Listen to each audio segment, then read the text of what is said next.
नमस्ते छात्र अध्यापकों, आज की ऑनलाइन क्लास में आप सभी का हार्दिक स्वागत।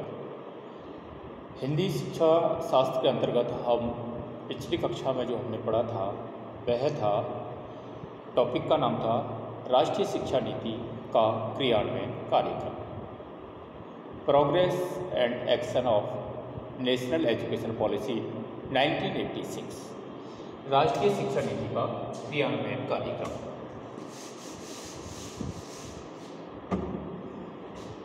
राष्ट्रीय शिक्षा नीति का क्रियान्वयन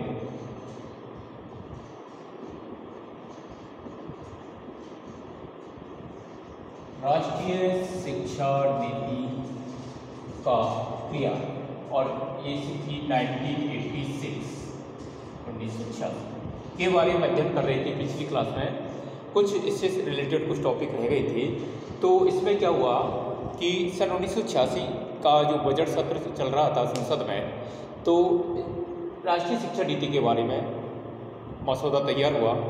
अब उसमें MHRD ने, जो मिनिस्टर हैं, उन्होंने आश्वासन दिया नई शिक्षा नीति की लागू करने के, और आश्वासन देने के बाद इस पर उन्होंने कार्य करना शुरू कर दिया। इसके बाद इसमें 23 कार्यदल गठित किए गए थे। 23 कार्यदलों में विशिष्ट, प्रख्यात, अनुभवी, योग्य व्यक्तियों को इसमें शामिल किया गया था। 23 कार्यदल जो गठित किए गए थे, उन कार्यदलों को विभिन्न कार्य बांटे गए कि वो इन कार्यों पर कार्य करके, इन जो प्रोग्राम है 23 कार्यदलों के अलग अलग कार्यक्रम तैयार किया गया, और उनको विषय दिए गए कि आप इन पर सर्च करके, पूरी तरह से रिसर्च करके इन पर आप मसौदा तैयार कीजिए। तो पिछली कक्षा में हमने 9 कार्यदलों को जो विषय बांटे गए थे उसके बारे में हमने अध्ययन किया। इसी में ही हम आगे अध्ययन करने जा रहे हैं। 10वां जो टॉपिक था वह था शैक्षिक तकनीकी। शैक्षिक तकनीकी, एजुकेशनल टेक्नोलॉजी, एजुकेशनल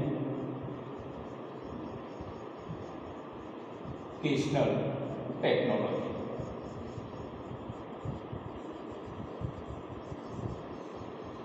शैक्षिक तकनीकी यानी शिक्षा के क्षेत्र में तकनीकी का प्रयोग।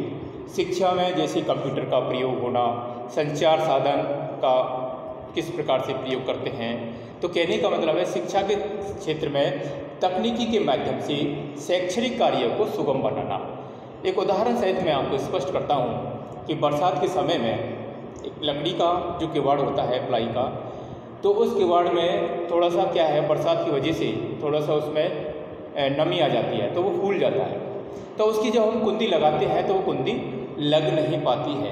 तो एक टेक्निक के माध्यम से ऊपर से ज़्यादा पुश करके, नीचे से पुश करके उसको थोड़ा सा उसको हम कुंडी को हम लगाने में सफल हो जाते हैं। तो ये क्या है, तकनीकी के माध्यम से हमने कार्य को सुगम बनाया। तो 10वां जो कार्यदल था उनको टॉपिक दिया गया था, आप शैक्षिक तकनीकी के क्षेत्र में कार्य करोगे। किस प्रकार से शिक्षा के क्षेत्र में टेक्निक का प्रयोग करके, कंप्यूटरों का प्रयोग करके, ICT का प्रयोग करके हम शैक्षणिक कार्यों को सुगम बना सकते हैं।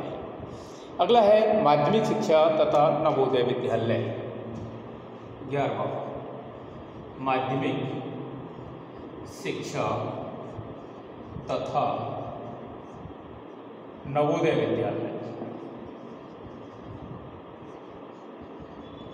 माध्यमिक शिक्षा तथा नवोदय विद्यालय। देखिए, अगला 11वां जो कार्यदल को टॉपिक सौंपा गया था वह माध्यमिक शिक्षा के बारे में अध्ययन करेंगे। माध्यमिक शिक्षा कब लागू हो, माध्यमिक शिक्षा में प्रवेश करने के बाद क्या क्या कार्यक्रम करने हैं, कैसे बच्चे को माध्यमिक शिक्षा में कौन कौन सी कार्य, क्रियाएं, एक्टिविटीज़ करनी है, और किस प्रकार से नवोदय विद्यालयों का बच्चों का चयन होगा, और कैसे नवोदय विद्यालय में बालक पढ़ेंगे। ये सारी चीज़ों का बारे में अध्ययन किया जाएगा। अगला है व्यावसायीकरण। व्यावसायीकरण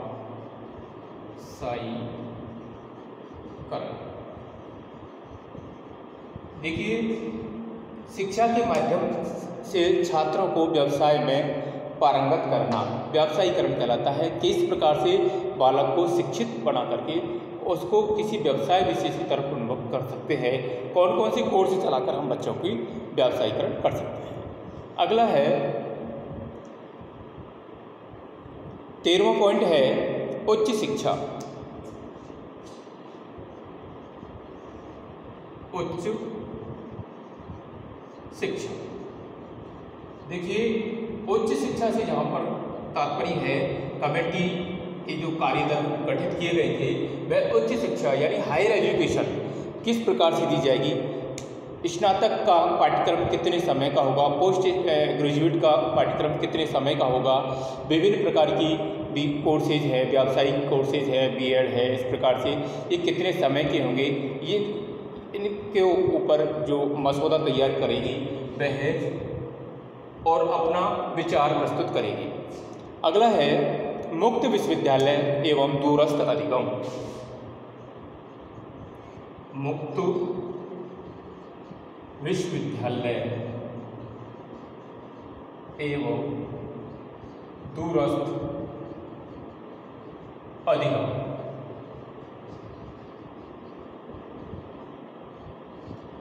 देखिए, डिस्टेंस एजुकेशन या ओपन यूनिवर्सिटीज किस प्रकार से बालक एक अनौपचारिक रूप से अपना डिस्टेंस एजुकेशन के माध्यम से अपनी शिक्षा को कैसे चालू रख सकता है, तो इसके बारे में जो कार्यदल है वे अपनी रिपोर्ट प्रस्तुत करेगा। 15वां पॉइंट है अनुसंधान एवं विकास। अनुसंधान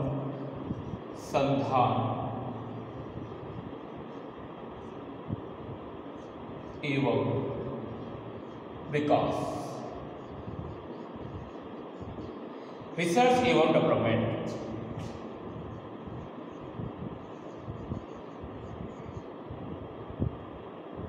एंड डेवलपमेंट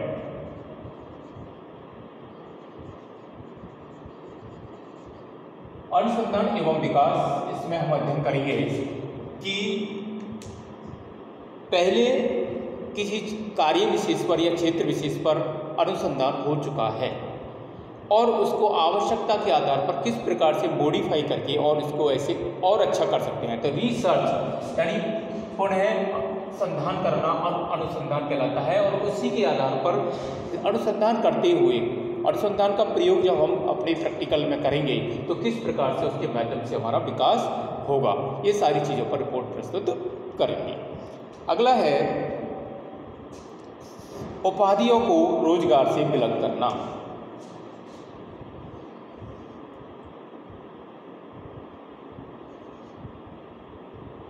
उपाधियों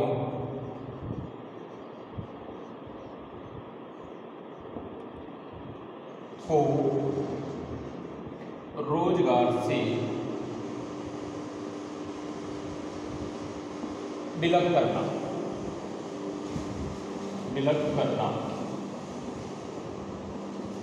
कहने का मतलब है रोजगार को उपाधियों से न जोड़ा जाए, अर्थात व्यक्ति के जो एक्सपीरियंस है उसके आधार पर बालक व्यक्ति को परफॉर्मेंस दी जाए।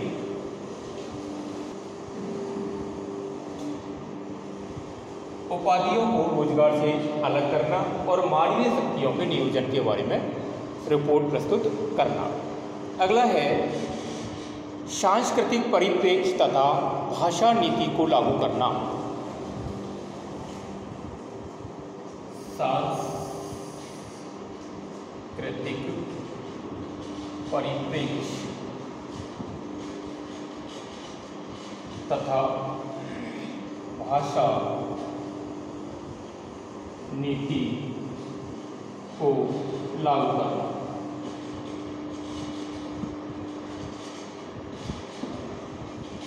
सांस्कृतिक परिप्रेक्ष्य यानी कि वह उस वातावरण से संबंधित रिपोर्ट प्रस्तुत करेगी जहाँ वह बालक उस क्षेत्र विशेष में रहता है।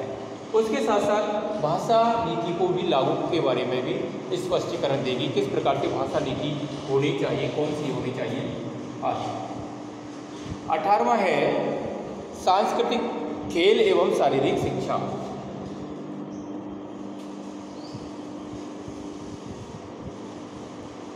शारीरिक शिक्षा, प्ले एंड फिजिकल एजुकेशन, यानी कि छात्रों को खेल समय समय पर खेल की सुविधाएं भी प्रदान की जाए और फिजिकल एजुकेशन के बारे में भी उनको शिक्षा प्रदान की जाए, किस प्रकार से बालक अपने स्वास्थ्य को अच्छा रख सकता है और इसके साथ साथ वह कौन कौन से खेल खेल करके अपनी शारीरिक स्वस्थ महसूस करेगा। तो इसके लिए बालक को, और साथ ही साथ शिक्षा नीति में इस बात का भी स्पष्ट उल्लेख के लिए रिपोर्ट मांगी थी कि बालक को उम्र के आधार पर, यानी कि उसकी कक्षा कौन सी है उसके आधार पर कौन कौन से कार्यक्रम, खेलों का कार्यक्रम यानी कि चार्ट प्रस्तुत करेगी। अगला है मूल्यांकन प्रक्रिया एवं परीक्षा सुधार। मूल्यांकन प्रक्रिया एवं परीक्षा सुधार।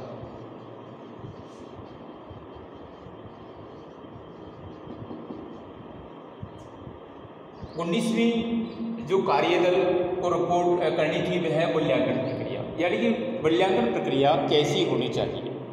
इसके साथ साथ परीक्षा सुधार में भी कहाँ आवश्यकता है उसमें भी मॉडिफाई के लिए जवाब मांगा था। अगला है अध्यापक तथा उनका प्रशिक्षण। 20वां पॉइंट है अध्यापक तथा उनका प्रशिक्षण। अध्यापक तथा उनका प्रशिक्षण। कहने का मतलब है कौन से अध्यापक को किस प्रकार का प्रशिक्षण देना आवश्यक है। यदि कोई प्राइमरी टीचर है तो उसका प्रशिक्षण कार्यक्रम कैसा होगा, माध्यमिक स्तर का टीचर है तो उसका प्रशिक्षण कार्यक्रम कैसा होगा, हायर एजुकेशन का टीचर है तो उसका प्रशिक्षण कार्यक्रम कैसा होगा, इसके बारे में रिपोर्ट प्रस्तुत करेगी। अध्यापक तथा उनका प्रशिक्षण कार्यक्रम कैसा होना चाहिए। इसके साथ साथ जो प्रशिक्षण कार्यक्रम है, सेवारत प्रशिक्षण कार्यक्रमों के बारे में भी टीम निर्णय देगी कि सेवा में रहते हुए समय समय पर अध्यापक को किस प्रकार से प्रशिक्षित किया जा सकता है, कैसे अपडेट किया जा सकता है, समय के साथ परिवर्तन कैसे किया जा सकता है। अगला है शिक्षा का प्रबंध। शिक्षा का प्रबंध, एजुकेशन मैनेजमेंट, यानी कि कहने का मतलब है शिक्षा को किस प्रकार से अच्छे ढंग से लागू किया जा सकता है जिससे सभी विद्यालयों में, सभी क्षेत्र विशिष्ट विद्यालय में उसको लागू किया जा सके। अगला है ग्रामीण विश्वविद्यालय संस्थान। ग्रामीण विश्वविद्यालय संस्थान। देखिए, ग्रामीण विश्वविद्यालय जो संस्थान है, ग्रामीण क्षेत्रों में जो बालक रहते हैं उनके अध्ययन के लिए अलग से ग्रामीण विश्वविद्यालय संस्थान का निर्माण करने के लिए कार्यदल गठित किया था कि ऐसे लोग जो ग्रामीण तबके के हैं उनको कैसे शिक्षा से जोड़ा जाए और उनके लिए अलग से एक विश्वविद्यालय बनाया जाए जो ग्रामीण विश्वविद्यालय के नाम से जाना जाए। और लास्ट है 23वां जो है वह है operation black board. Operation black board, देखिए प्रारंभिक शिक्षा जो है उसमें ऑपरेशन ब्लैक बोर्ड कार्यक्रम चला था और उसमें विद्यालय में जो विभिन्न जो संसाधन है उनको किस प्रकार से संसाधनों की पूर्ति होगी। किसी विद्यालय में ऐसा नहीं हो कि संसाधनों के अभाव में बालकों का अध्ययन नहीं हो पाए। तो ये थे 23 कार्यदलों को गठित कार्यक्रम जिसमें प्रत्येक जो दल था उसके लिए अलग अलग टॉपिक दिया गया था और उस पर रिपोर्ट प्रस्तुत करने के लिए कहा गया था। तो ये था राष्ट्रीय शिक्षा नीति का क्रियान्वयन कार्य। आज की क्लास में इतना ही। कल हम पुनः नए टॉपिक के साथ प्रस्तुत होंगे। धन्यवाद। जय हिंद, जय भारत।